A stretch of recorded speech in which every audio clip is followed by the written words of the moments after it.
got Constance like full on mouth to mouth. Don't show her husband that one. Right? You need to send me those. I know, I got yours. I I sent them to everybody's phone, but I got a thing back. I don't know whose phone number it is. It's the 247-9131. That is mine. Oh, okay, let's see. This just says I didn't get any. I didn't either, but I'm thinking. Yeah, it's telling me a few of you guys won't receive it. That's weird. You won't receive it? Yeah, like it won't allow it to. I'll put it up on the website. Everybody looks good though. Okay, promise. That's what you say now. Yeah. I deleted all the ones with people's double chins and All the bad I shots. did. That's love. I'm not mean. It is love. I care. We're gonna laugh. All right, guys. This was a different instructor, and he took longer than our last instructor. So we'll see if we can. Normally we have time to do the lectures here before break, but maybe we can at least get one through one. And then when we come back,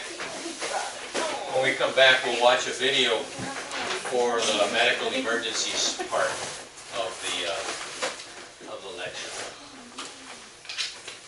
All right, so this afternoon we'll be doing oral surgery, which basically is the removal of teeth, jaw surgery,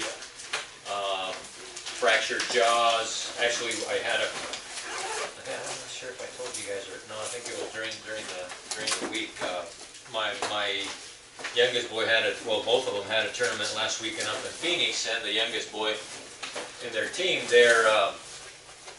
one of their second basemen, they were warming up before game time. Warming up, and somehow, I don't know if he got distracted. He's a good little ball player, and somehow he got distracted or he missed the ball, and the ball came and hit him right in the jaw. So we were leading off. He batted that first inning, fielded that first inning. He actually came out and got some ice, and I didn't know what had happened or anything.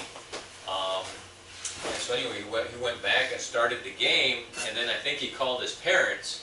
His parents weren't at the game; they were here in Tucson. Called his parents and said, this happened, and I guess they told him, "Is Dr. Rosetta there? Have him take a look." I think he told them he got hit in the mouth or whatever. And so he comes to me, and he's got braces upper and lower. Oh no. And he comes to me and he said, "Dr. Rosetta, my dad says if you can look at my teeth." And he goes, "This wasn't here before." And I said, "What happened?" "Oh, I got hit before the game." I said, "Oh." So I look in there, and he's got a fractured jaw. Right here, right distal to number 27. Mesial to the 27 and distal 26. He's got a gash right there, and it's still bleeding. And he's just kind of spitting, but I mean, he was probably in some pain, but he tolerated it, and he went out and played. And I said, "Justin, you got a broken jaw," but he said, "No." I said, No, They never want to and believe he's that. got braces, so it really, I mean, I could see the separation, and I couldn't manipulate it, but I knew he had a broken jaw because he would bite together, and his teeth would come together. He'd open up, and his teeth would separate. And so anyway, he goes back in. I think he called his parents, and he goes back out on the field the next inning. And so I called the coach over and said, "Coach, Justin's got a broken jaw. I don't think he should be out there." Anyway, he pulled him out of the game, and his parents drove up and picked him up. And He's like, "I'm never gonna ask him for advice Yeah. Take him out of this. so anyway, he ended up having surgery Monday morning here by Messing with my Dr. stats. Schmidt at Northwest here. Poor kid. How old was he? He's, my son's 15. Oh wow, okay. Yeah. No. He's all taking more braces, I'll take care of it. Yeah, no, so he's wired shut right now. Oh. Anyway, these things do happen, Yeah. and the oral surgeons are the ones that take care of it, usually. So anyway, oral surgery is a dental specialty involved with removing teeth, treating jaw fractures, TMJ repair, bone and tissue grafts, removal of tumors and cysts, reconstruction of oral and dental deformities, and treatment of traumatic injuries. You have a study like? Yes. I actually thought this was the first one. I didn't get one last week. There's a study guide, and then there's, I'll pass these out because somebody asked, because they were starting to study for the final exam, I guess, already. So I'll pass out these, and there's 2 sheets to those, and I didn't have time to staple them. So that's just a review, and we'll go over all those for the final exam. But anyway, exodontia, or exodontics, that word is a term used to describe the extraction of teeth. So exo meaning like exit, out, dontia, tooth. So exodontia or exodontics is the term that's used for the removal of teeth. That's a star and a TP. Did you guys get that? Yeah. Informed consent. Again, informed consent, anytime you're removing any tissue from the body, or doing, really any procedure that could have risks or complications, we're having informed consent. And what's the informed consent consist of?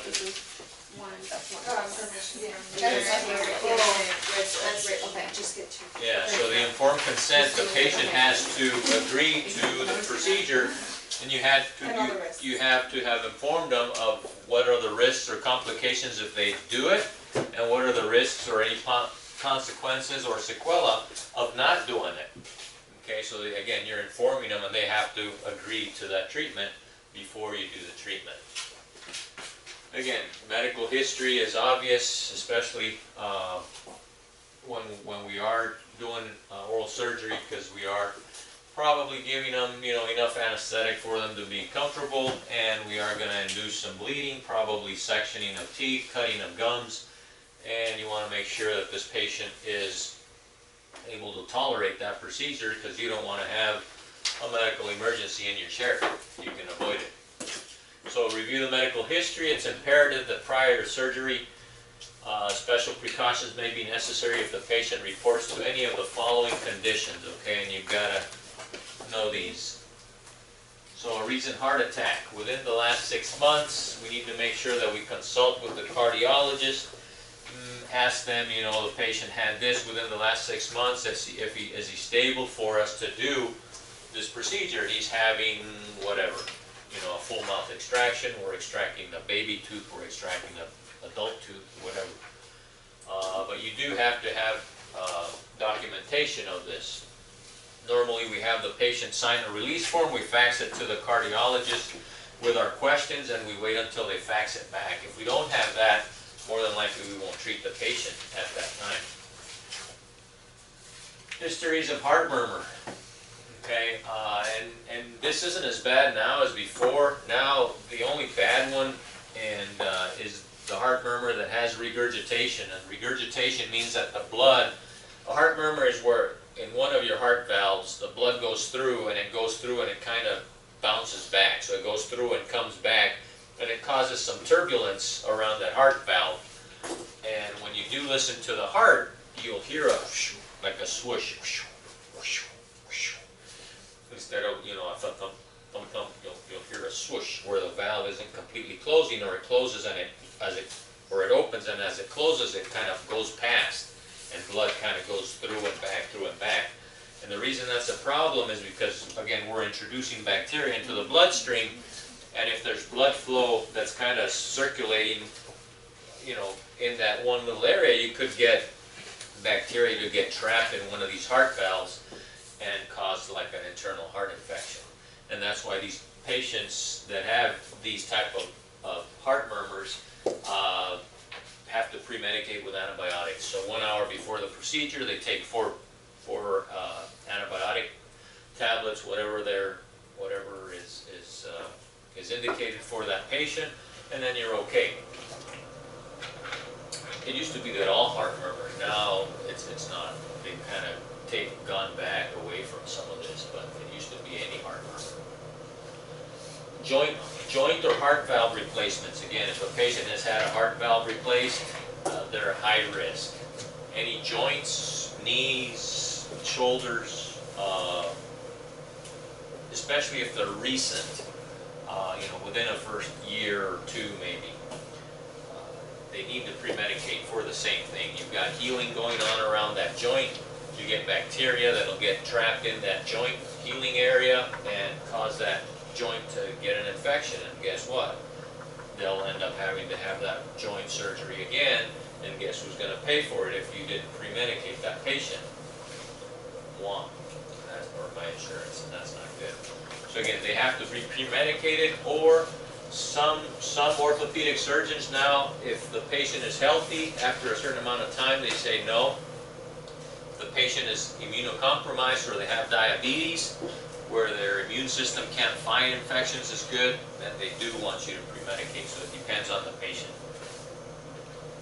Again, diabetic patients. If a patient is insulin-dependent diabetic, it is recommended that the patient have a meal prior to extended surgical procedures. Again, you don't want them to go down because their sugar level goes down in your chair, so you want to make sure their sugars is stable. And again, on some of these patients that have an extensive medical history, we're going to have a medical release form before I do anything.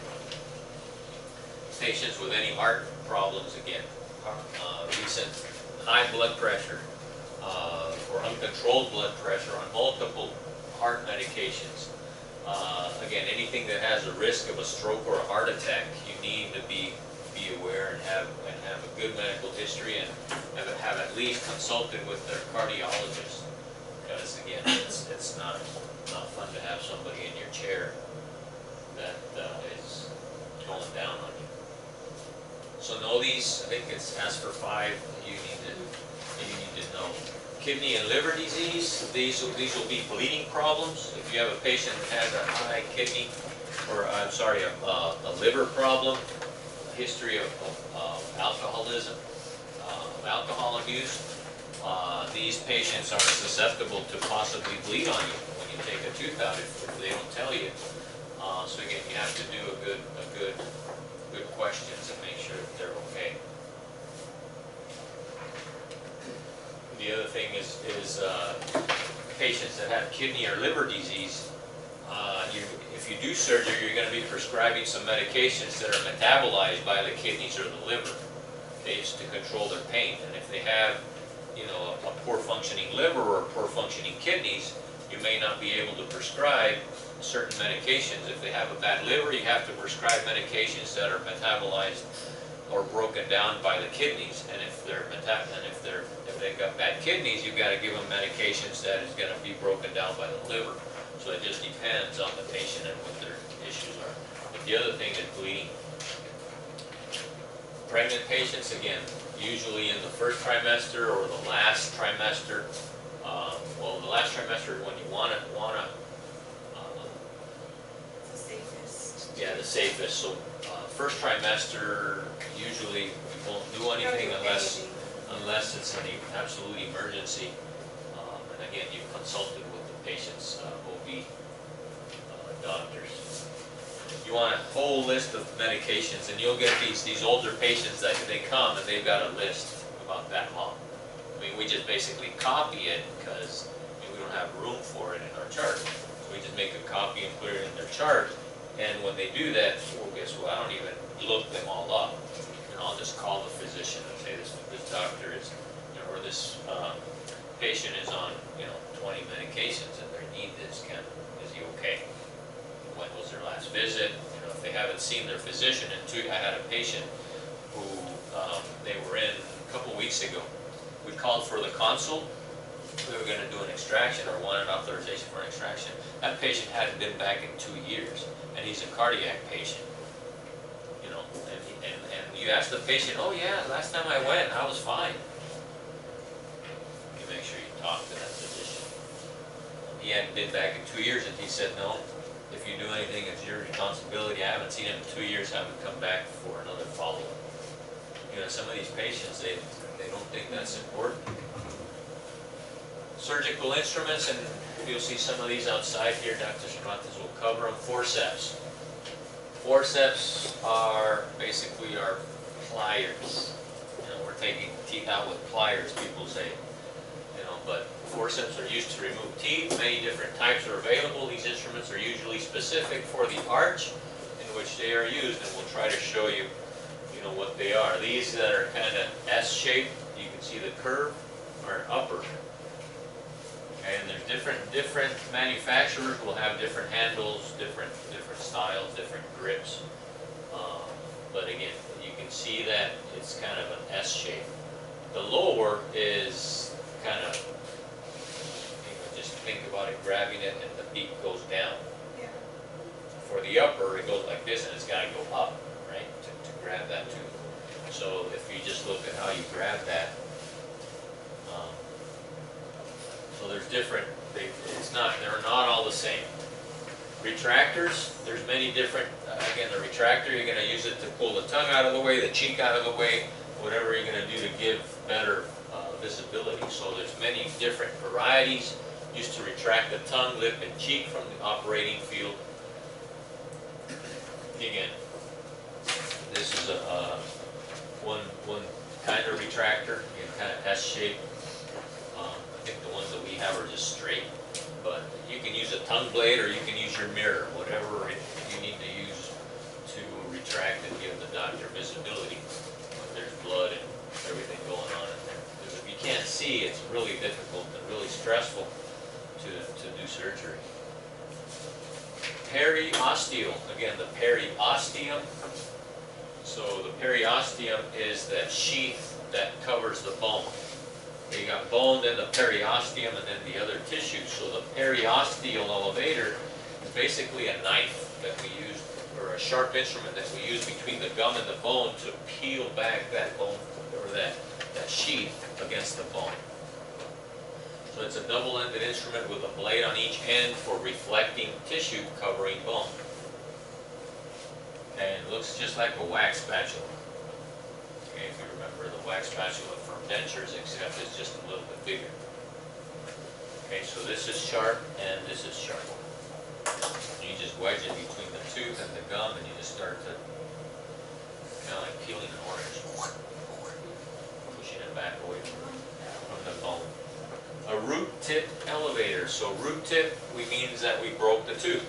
So we've got a tip inside there that we've got to go get. Okay, so we need a root tip elevator to bring that root tip out. So used to elevate roots from the socket. Concave blade, it's kind of, C-shaped. It's inserted between the root and the bone, and somehow you wiggle it, and hopefully be able to retrieve it. Sometimes if it's just a little bitty piece, we leave it in there. Just depends. And they look like this. These are big. If you've got a big piece of root that you can get in there, or if it's way up into the alveolar bone, then you need something long and narrow that you can get up in there, kind of like using your fingertip extension and just kind of trying to wiggle and loosen that piece. And you hope that it's loose and you can just wiggle it out. Okay, so those are root tip elevators. You'll see these. Rongeurs. Kind of a funny name, but these we use to clip. It's basically like bone clippers. Okay, so once if we're doing an immediate denture and we take out a whole bunch of teeth, then you're going to end up with some sharp bone. And to suture that, if you've got sharp bone there, and you're going to put a denture, that sharp bone is going to be like little pins underneath that gum, and you put a denture there, it's not going to be very comfortable. So you want a nice, smooth bone surface so that the gum can heal, and you'll get a better fitting denture that's not irritating the patient. So you'll see these, once you expose the bone, if you've got a sharp piece of bone, you take that clipper and you just clip it, just like clipping your nails. Okay, it looks like this. And it's got kind of a sharp edge, and you just clip it, and then you lay the tissue back and feel with your fingers, make sure everything is nice and smooth. Bone file, again, after you take teeth out, it's kind of following, after you clip it with the rongeurs, you take your bone file, and you file that bone smooth. Again, same purpose, because you don't want anything sharp underneath that tissue.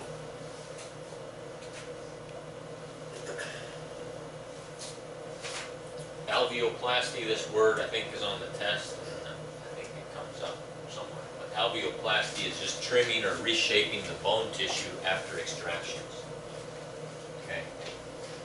So using the rongeurs and the bone file, you're basically doing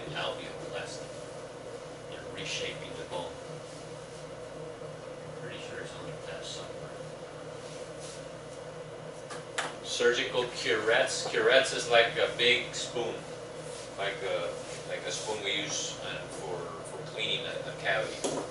Okay, so it's just a big spoon. After you take the tooth out, you go in there with that curette, and you curette that socket for any infectious tissue, any granulation tissue, and you just go down to the bone and make sure you're scraping bone so that you have healthy tissue so everything can heal as healthy as possible. You don't want to leave any abscess tissue down there so that it closes over. If it does close over and you still got infected tissue there, there's a possibility, most of the time it kind of goes away by itself. It dissolves and the body takes care of it. But if it doesn't, you'll just have a chronic infection underneath there, venting through a little hole. So you want to make sure you curette it and clean it out as best you can so that it has the best possibility to heal. You also establish good blood flow to all the tissues there to get a good healing area. So again, it looks just like a large spoon. Okay, so on our composite instruments, we have a small spoon, large spoon. Well, this is the granddaddy. This is the largest spoon. Okay, so it's just a big spoon. Scalpel surgical blades, again, we've got to make incisions on the gums to reflect the gum tissue sometimes. If a tooth breaks, we've got to make incisions to reflect the gum tissue to remove bone in order to remove those teeth or those roots that are still in there. So again, you know a scalpel. And you want to be sure you use something to hold onto the blade or to take it on and off, because especially when they're right out of the packet, those things will slice right through the glove, right through your skin, down to the bone. So they're super, super sharp. You got to be real careful. And there's different numbers. This is a 12 blade, a 15 blade, and a 25 blade. So it just depends whatever the surgeon needs, what they're asking for. A surgical mallet.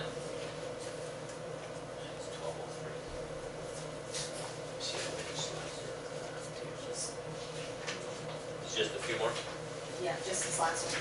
It's the last few uses, yeah. Okay, just finish real quick. Surgical mallet is just basically a hammer.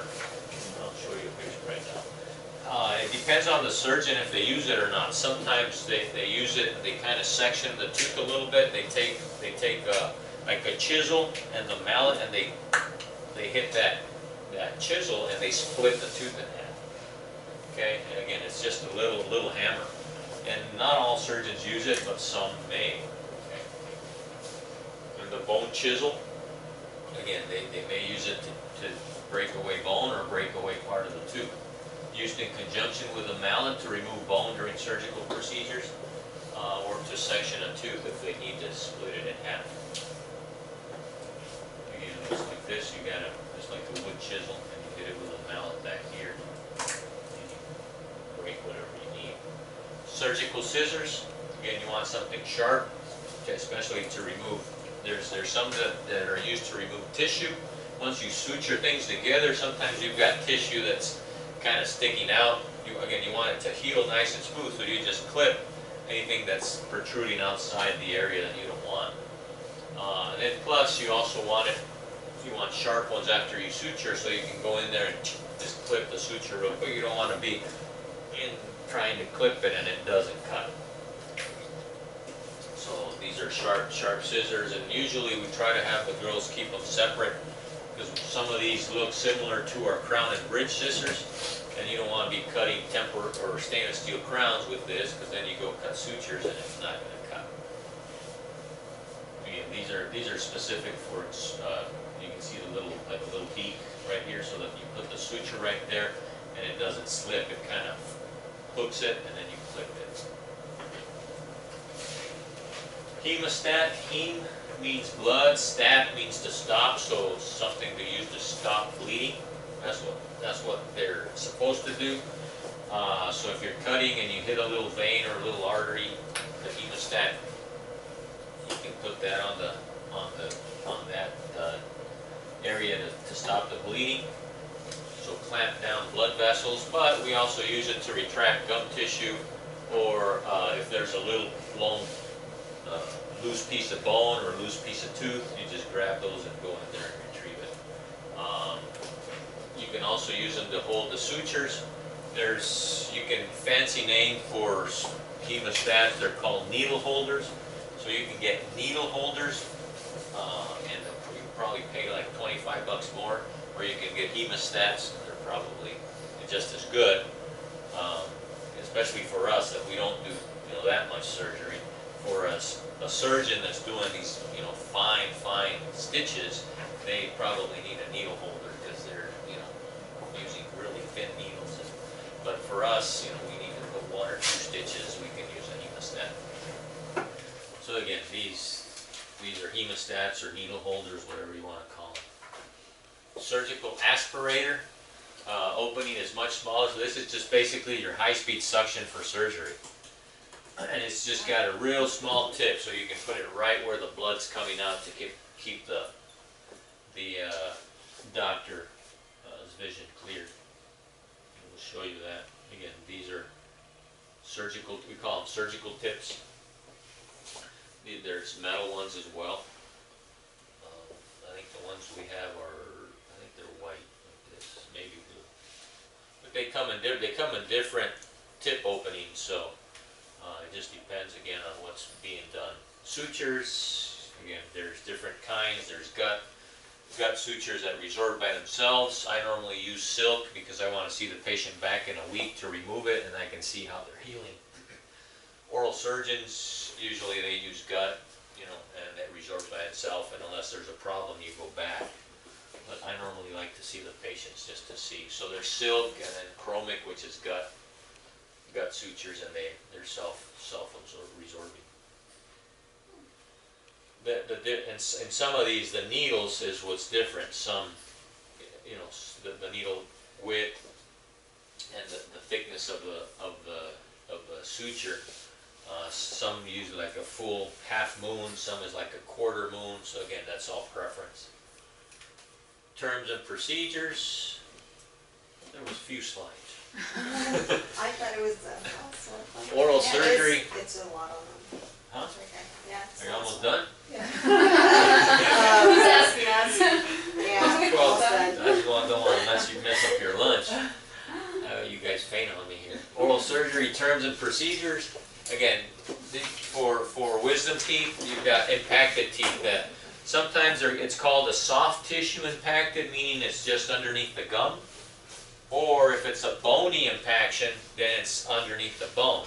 It's just a different code, because obviously if you're going in there to get it underneath the bone, it's going to take you longer. It's a more complicated procedure than if it's just underneath the gum, where you just open the gum and remove the tooth. Again, full bony impaction means it's completely underneath the bone.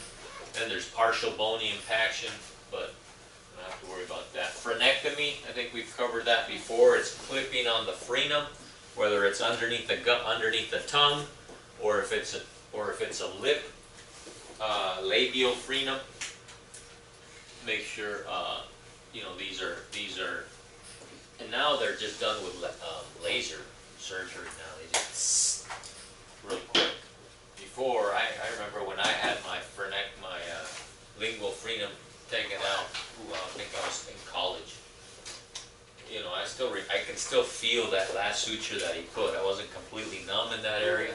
And I can just kind of feel that. I can feel that suture going through, kind of like squeaking through the tissue.